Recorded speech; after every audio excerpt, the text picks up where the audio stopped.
125 cantt विधानसभा क्षेत्र से आम आदमी पार्टी की संभावित प्रत्याशी शिवरी चौधरी ने आज कैंट विधानसभा क्षेत्र के अंतर्गत सदर कैंट में एक सभा का आयोजन कर 2 जनवरी को लखनऊ में आयोजित केजरीवाल की रैली की घोषणाओं की जानकारी देते हुए लोगों से लखनऊ पहुंचने की अपील की। इस अवसर पर कैंट विधानसभा प्रत्याशी शिवरी चौधरी ने कहा कि प्रदेश की जनता के लिए शिक्षा, स्वास्थ्य, चिकित्सा, रोजगार योजना, पेंशन योजना, बेरोजगारी भत्ता, 300 यूनिट बिजली फ्री, पुराने बिजली बिल माफ सहित दिल्ली प्रदेश में चल रही तमाम योजनाओं का लाभ उत्तर प्रदेश की जनता को अगर आम आदमी पार्टी की सरकार बनती है तत्काल प्रभाव से प्रदेश की जनता को दिया जाएगा। सभा में उपस्थित जनता को संबोधित करते हुए आम आदमी पार्टी की कैंट विधानसभा क्षेत्र से संभावित प्रत्याशी शिवरी चौधरी ने कहा। बरेली से रफी मंसूरी की रिपोर्ट।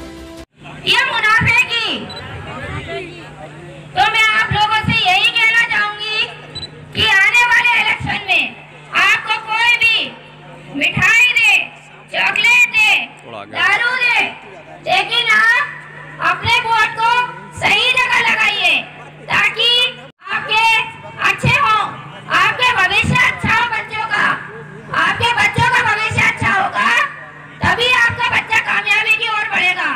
इसीलिए केजरीवाल जी ने फ्री शिक्षा के ऊपर बहुत ज्यादा ध्यान दिया है। बच्चों की शिक्षा के ऊपर उन्होंने सरकारी स्कूल को सही कराने का बीड़ा उठाया है और केजरीवाल जी की अगर नीतियों पर आप चलोगे तो ये यूपी भी दिल्ली से कहीं ज्यादा अच्छा हो जाएगा। मैं विनय कुमार सिंह, जिला अध्यक्ष आम आदमी पार्टी बरेली। 125 कैंट की आज जो सभा है ये क्या आपके यहाँ प्रत्याशी फाइनल हो गए? नहीं, अभी प्रत्याशी हमारे यहाँ फाइनल नहीं हुए हैं। प्रभारी के तौर पे दायित्व उनको दिया गया है। क्योंकि हमारे यहाँ 2 जनवरी को महारैली हो रही है, अरविंद केजरीवाल जी राष्ट्रीय संयोजक लखनऊ में आ रहे हैं। उसको लेकर के हम लोग सारी व्यवस्थाएं कर रहे हैं, सारे लोगों को जा कर के मना रहे हैं कि ज़्यादा से ज़्यादा लोग पहुँचें और उस रैली को महारैली बनाने का अवसर दें। आज आम आदमी पार्टी की किन योजनाओं का यहाँ पर आपने ऐलान किया है? आम आदमी पार्टी सारा का सारा दिल्ली मॉडल यहाँ रखना चाहती है। बेरोजगारी भत्ता हो 5000 रुपये लेकर, 300 यूनिट बिजली फ्री हो, पानी फ्री हो, महिलाओं के लिए सुरक्षा फ्री हो, किराया फ्री हो, एजुकेशन सिस्टम वो होना चाहिए जो वहाँ कर चल रहा है। आपका यहाँ पर मोहल्ला क्लिनिक की सुविधाएं दी जाएंगी और भी बहुत सी योजनाएं जो वहाँ पर चल रही वो सारी योजना यूपी में दी जाएंगी सरकार आने के बाद। दिल्ली एक छोटा स्टेट है जहाँ पर 70 सीटें हैं। उत्तर प्रदेश एक बड़ा स्टेट है जहाँ पर 403 सीटें हैं। 11.5 स्टेट दिल्ली वाले यहाँ पर बनेंगे, तो यहाँ पर कैसे शिक्षा व्यवस्था और स्वास्थ्य व्यवस्था को बेहतर करेंगे? 70 सालों से साहब मेरे ख्याल से आज़ाद हुए देश को हो चुका है और सरकारें और भी रही हैं, तो वो चाहती तो उन 70 वाली जो सीटें हैं दिल्ली की वहाँ भी बदलाव किया जा सकता था। लेकिन जो सरकार हमारी आम आदमी पार्टी उसी ने बदलाव करके दिखाया। बात 1 सीट की है, 70 सीट की है, 450 सीट की। जिसे बदलाव करना है वो 1 में भी करेगा और 470 में ही बदलाव करेगा। बरेली में प्राइमरी एजुकेशन का स्तर बहुत नीचा है और जो वहाँ पर शिक्षक हैं वो बच्चों को पढ़ा नहीं पाते हैं, यानी कि कहना चाहिए कि वेल एजुकेटेड शिक्षक नहीं है। क्या उन शिक्षकों को निकालकर एजुकेटेड शिक्षक रखेंगे?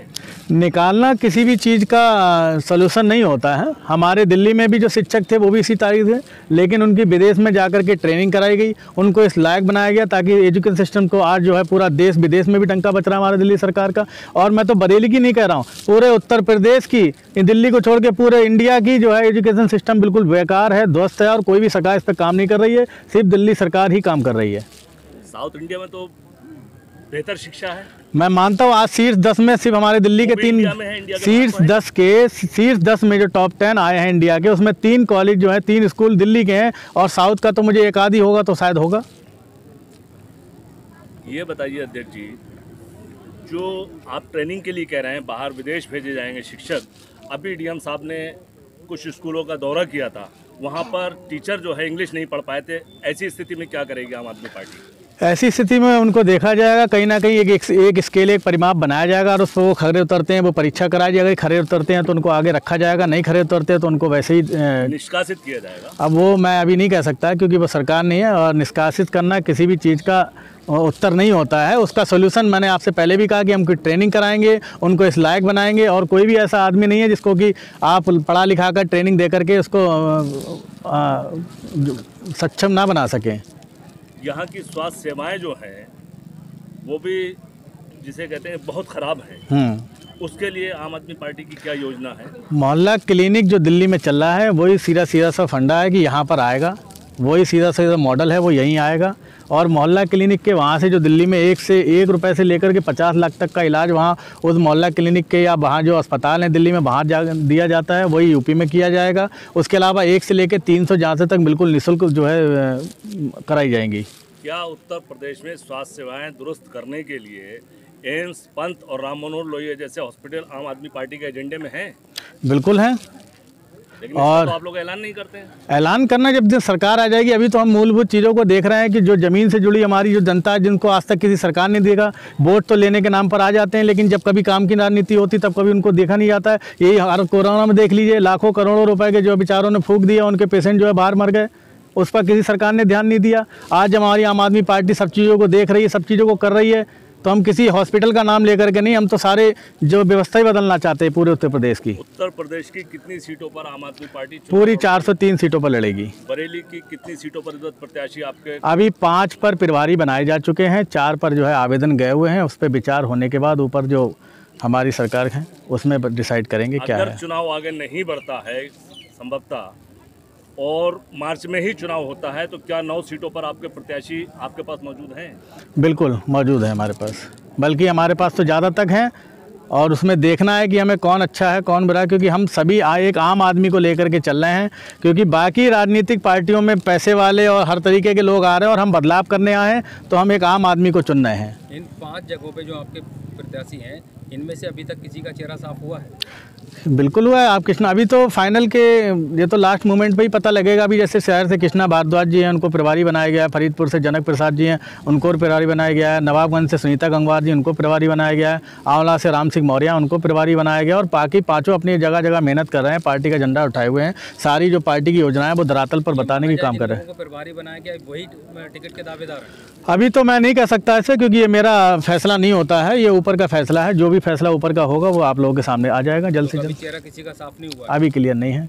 अध्यक्ष जी, लास्ट सवाल है आपसे जी कि जो आज से 40 साल पहले बरेली शहर और कैंट विधानसभा में समस्याएं थी, आज भी वो समस्या है, इस पर आपसे जानना चाहेंगे वो कौन सी समस्या है? सारी समस्याएं रोजगार से लेके आज तक। रोजगार मैं तो समझता हूँ बरेली की आधी से ज़्यादा जनता तो रोजगार, जो नौजवान है वो बाहर जा रहे हैं। कोई एजुकेशन सिस्टम नहीं है, अगर मेडिकल की कोई सुविधाएं नहीं, बस अस्पताल, हर जगह आपको एक अस्पताल और 2-4 स्कूल आपको दिख जाएंगे, लुटेरों के बने हुए हैं। कोई भी ऐसा नहीं है कि आम आदमी के लिए बनाया गया हो। कोई भी योजना ऐसी नहीं जो आम आदमी के लिए बनाई गई हो। आप देख लीजिए नगर निगम क्या कर रहा है, कोई भी सड़क अभी तक पूरी नहीं हुई कि PWD देख लीजिए, कोई भी ऐसी सड़क नहीं है। हज़ारों करोड़ों रुपए जनता का जो है ऐसी बर्बाद कर दिया जाता है, एक बरसात भरी जो रोड नहीं चलती है।